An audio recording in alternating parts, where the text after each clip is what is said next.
Mahita canadienne mandray anjara amin'ity ferme daholo nareo inona ny zava-baovao ho an'ity fa inona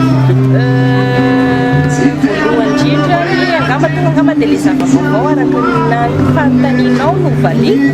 izay zany dia namokatra zava-baovao zany no tena marina dia zezika namokatra zezika zany zay zezika vita amin'ny dia izy io zany be ny vokatsoa azo avy aminy dia ohatra fotsy hoe manamandonaka zany le mandoly izay zany angamba dia afinena ohatra anankiray izay zany koa sady ianay ohatra eto zany divilary satria 20 kilony anay zany eo ny 15 ariary eo zay ka mazava-baovao ny ankoatr'izay ngamany dia efa mahazatra ny mpanjifa trany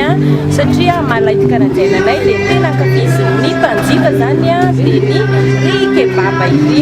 moa zany dia tsy afaka ao mahava sy ao an-tsainy mpanjifa rehefa hitsipika foara zany ka hoe ao anatiny laity canadienne dia vao mahainao fofony dia maheno tsirony koa rehefa avy eo dia tonga zany ohatra dia charcuterie ny lapikoazy ny produit laitier miezaka foana zay manatsara sy manome vokatra tsara ho an'ny mpanjifa an-trano. Inona zany no tena tombotsoa azon'ny laity canadienne amin'ny fandraisana anjara amin'ny ferme zany?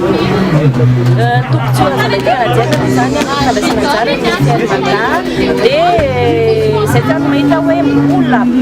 misimisy any mba tsy lazako hoe tena betsaka misimisy any zany olona hoe tsy mahafantatra hoe ay ve laity canadienne ity zany fa tsy mifantoka fotsiny amin'ila totsia koa araka fahafantarany azy fa eka laity canadienne zany rehefa tia foana dia mampiseho zavatra tsara sy mampiseho zavatra maro zany ohatrany hoe produit laitier charcuterie na koa ny snack dia zay zany hitanay hoe qualité nareo ary eo anatin'ny fananana qualité aloha ny anay hatreto azorenay tsara zay afaka mifaninana afaka hifaninana raha misy samy mifaninana aminay